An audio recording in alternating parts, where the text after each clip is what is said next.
nilipata simu tarehe 17 saa 7 usiku kutoka kwa ndugu yangu ambaye anaitwa Chuma.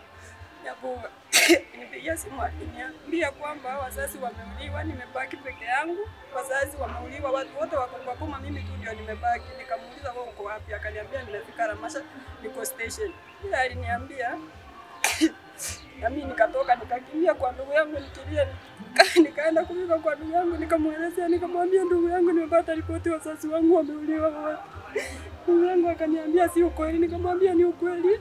Watajaribu simu kupigia chifu, tukamwambia mbona tunasikia hapo nyumbani wazazi wameuliwa. Akatuambia huyu kazini yenu mwenye alitoka Marekani, Esron alisema atamaliza familia mzima. Sasa kama hiyo imefanyika, nyinyi vumilia na msikuje hapa nyumbani hakutakikani.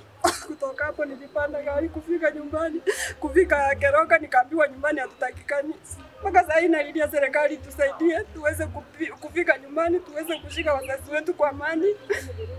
Hatujui hata mili iko wapi. Tunalilia serikali tusaidie tupate kujua ukweli wa wazazi wetu, waache kutangaza kwamba wazazi wetu ni wachawi. Kitu yenye imeua wazazi wangu, hao watu wanataka shamba tu ndio imeua wazazi wangu, na umaskini ni kitu baya sana, ndio imesababisha yote yamefanyika. Nilikamata mimi na ndugu yangu pale nyumbani, mtu alikuwa ameuawa, alipatikana kwa matafari. Sasa serikali ifanye uchunguzi. Tukiwa ndani pale mahakama ya Keroka, tuliweza kuambiwa tumeturumiwa kwa sababu tumekalishwa sana bila usaidi kupatikana, tukawaachiliwa.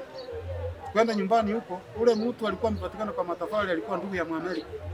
Sasa Muamerika akasema kama tumewaachiliwa atahakikisha ameangamiza ile familia. Yeye ndiye ameleta watu, hata walikuja wakaua watu nyumbani. Waliua papa, wakaua mama, wakaua ndugu yangu, wakaua mtoto ya dada yangu, wakaua mtoto ya ndugu yangu. Watu 5 waliangamizwa. Mimi peke yangu ndio niliponea, nikaenda kwa police station. Nilitoroka hapo nikaenda kwa police station. Sasa nashangaa kwa police station naambiwa hapo utakuja kuchukuliwa, nitafute mahali ya kwenda kuishi. Sasa nitakaa wapi? Serikali iko wapi nisaidie? Serikali iko wapi nisaidie?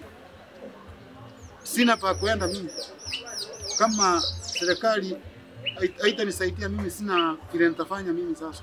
Kwa sababu nikiambiwa eti hapa kwa polisi hapa, ukikaa hapa watu watakuja watakuchukua hapa. Eti sasa naambiwa na serikali niende kutafuta mahali nitakaa. Sasa kwa serikali nitaweza kuchukuliwa namna gani? Mimi natafuta ni wawe tafadhali, sijui sasa nitakaa wapi mpaka niseme wale watu niliona wakiwa ndugu yangu, wakiwa baba yangu, wakiwa mtoto ya dada yangu, wakiwa mtoto ya ndugu yangu, mpaka ndugu yangu watu 5 wameangamizwa. Hiyo samba wachai kugawa.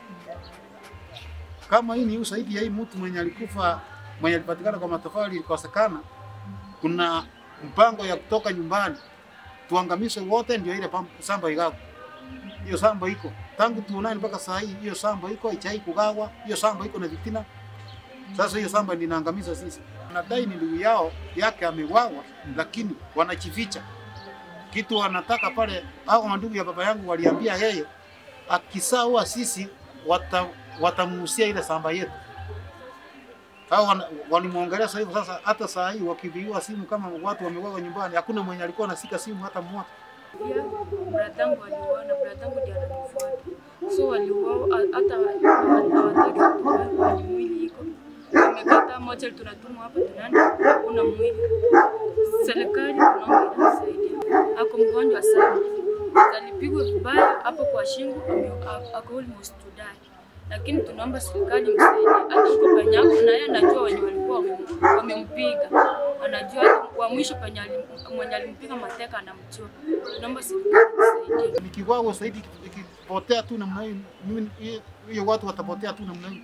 Mimi kwa watu 7 kuna mmoja yako hospitali saa hii ambaye ni bibi ya ndugu yangu amekatakata vipaya yako hospitali hapa Kisii. Yeye na mimi ndio tulipata. Sasa mimi ndio nilienda paka kwa polisi. Sasa mimi natafuta ni wako. Sasa serikali sitanisaidia namna gani? Venye aliweza kuenda Ramasha hakuna venye alisaidika. So venye alinipigia simu nikaambia sister in-law, nikamwambia enda mpaka Ramasha maana nimetoka Nairobi nimepanda gari. Nikifika nione kama ndugu yangu amelindwa ndio tutetee haki maana yeye ndiye alisudia hii kisanga. Kufika Ramasha maaskari wakamwambia eti sisi tunaanza zinzia ukuje uchukuliwa hapa. Nikauliza anaweza chukuliwa aje na mkono mpaka na bunduki na hamwezi saidia. Sasa wakasema atolewe huko. Hata sasa hizi penye naongea ndugu yangu ndiye huyu, tuko na yeye, tumepatana na yeye leo. Mimi mwenyewe sina hata mahali pa kukaa. Wazazi wangu sijui wako mochari gani. Tumehangaika, serikali ingililia kati mtusaidie.